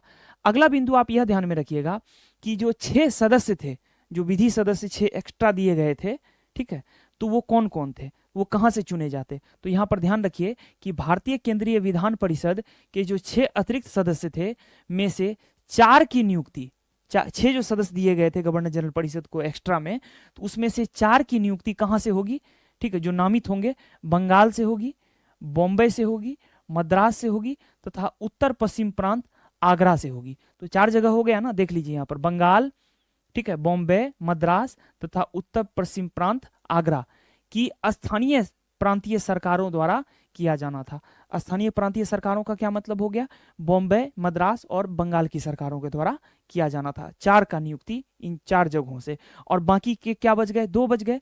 अच्छा, ये 4 की नियुक्ति जो है की जाती तो इनके लिए क्या इनका क्वालिफिकेशन था, योग्यता क्या था? तो इनकी योग्यता क्या थी कि ईस्ट इंडिया कंपनी में कम से कम 10 वर्षों का अनुभव इन्हें सिविल सेवा का होना चाहिए। सिविल सेवा का अनुभव इन्हें 10 वर्षों का होना चाहिए। तो 6 में से 4 की नियुक्ति कहां से होगी? बंगाल, बॉम्बे, मद्रास और उत्तर पश्चिम प्रांत आगरा से की जाएगी। तो बाकी आप कहेंगे कि बाकी 2 की नियुक्ति कहां से होगी? तथा 2 की नियुक्ति जो है, एक इसमें क्या होंगे? मुख्य न्यायाधीश होंगे। मैंने आपको बताया था कि मुख्य न्यायाधीश जो थे कहां पर थे, तो जब हम आपको रेगुलेटिंग एक्ट पढ़ा रहे थे तो वहीं पर हम बताए थे सुप्रीम कोर्ट की स्थापना हुई थी, उसमें 1 मुख्य न्यायाधीश और 3 अन्य न्यायाधीश की नियुक्ति की गई थी। और मुख्य न्यायाधीश कौन थी उस समय? कौन थे उस समय? तो एलिजा इम्पे थे। तो ये हमने बताया था। तो सुप्रीम कोर्ट के 1 मुख्य न्यायाधीश क्या होंगे? इसके एक सदस्य होंगे और 1 वरिष्ठ न्यायाधीश होंगे सुप्रीम कोर्ट के, जो एक सीनियर जज होंगे। तो 2 की नियुक्ति यहां से होगी और 4 की नियुक्ति इन प्रांतों से की जाएगी। ठीक है, तो इन सभी पॉइंट को आप क्या कीजिएगा? ध्यान में रखिएगा। अब 1853 के बाद क्या होता है, आपको पता है कि 1853 में जो है ईस्ट इंडिया कंपनी को कोई टाइम लिमिट नहीं दिया गया, है ना। मतलब जब चाहे ब्रिटिश संसद जो ईस्ट इंडिया कंपनी को है वो भारत से उसको समाप्त कर सकती है। अब इसी दौरान क्या होता है कि 1853 के बाद 1857 की क्रांति हो जाती है, और 1857 की क्रांति का जिम्मेवार ब्रिटिश संसद या ब्रिटिश सरकार किसको ठहराती है, तो ईस्ट इंडिया कंपनी को ठहराती है। और 1858 ईस्वी में क्या होता है कि ईस्ट इंडिया कंपनी को भारत से बैन कर दिया जाता है, पूरी तरह से इसे समाप्त कर दिया जाता है। और 1858 से लेकर 1947 ईस्वी तक यहाँ पर डायरेक्ट ब्रिटिश सरकार का शासन रहेगा या क्राउन का शासन रहेगा, ठीक है। और इसके अंतर्गत जितने भी अधिनियम पारित हुए हैं इसकी चर्चा हम लोग क्या करेंगे, अगले वीडियो में करेंगे। तब तक आप सभी लोग अपना साथ बनाए रखें और इसी तरह से आप सभी लोग अपना प्यार देते रहें और जुड़े रहें। तब तक के लिए बेस्ट ऑफ लक, धन्यवाद।